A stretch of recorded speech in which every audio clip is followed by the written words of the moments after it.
हे जी सुनो तनी एगो आईएमसी में गाना आइल बा सागर म्यूजिक से जेकर निर्माता वशिष्ठ भैया बानी आई जी सुनी ना तनी।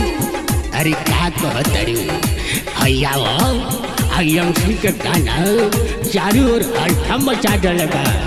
ये रानी आईएमसी का ही गाना सुना चारों ओर एकदम हल्ला मचा लगा डीजे साथ चला के।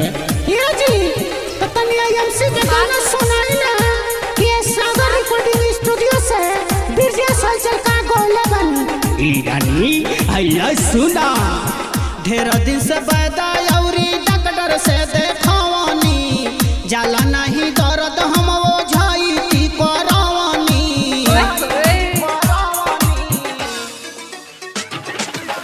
ढेर दिन से पैदा औरी डॉक्टर से देखवानी जाला नहीं दर्द हम वो झाई की करवानी। आई अमसी के तेलावा लगाइले बहुत आराम पाइले।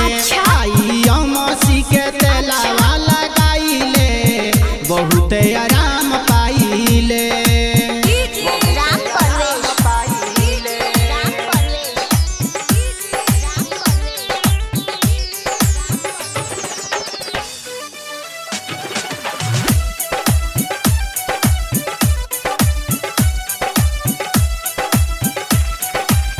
सब रोगवा के आईएमसी में इलाज हो जे पिसर कहीं आईएमसी पर बनाज हो।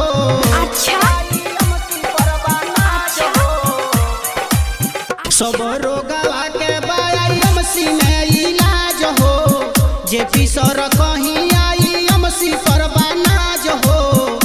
सत्यन भटिया बात साचे बताइले बहुत आराम पाइले। आई अमसी के तेलावा लगाइले बहुत आराम पाइले।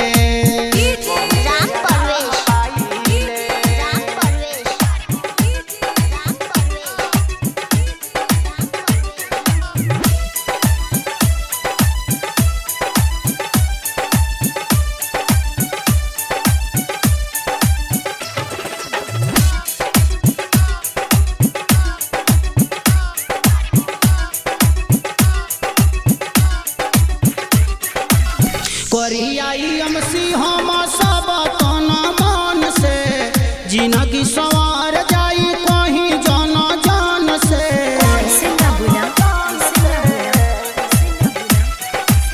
करी आईएमसी हम सब तन मन से जिंदगी सवार जाई कहीं जन जन से।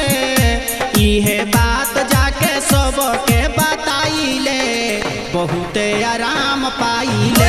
आई अमसी के तेलावा लगाइले बहुत आराम पाइले।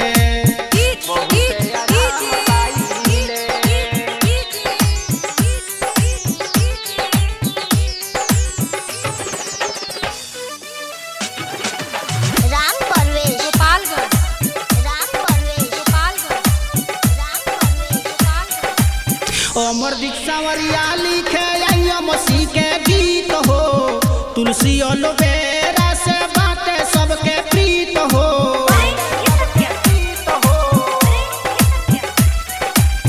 अमर दीक्षावरिया लिखे आईएमसी के गीत हो तुलसी ओलोवेरा में बातें सबके प्रीत हो। हलचल बीरी जैसा गा के सुनाइले बहुत आराम पाइले। आई अमसी के तेलावा लगाइले बहुत आराम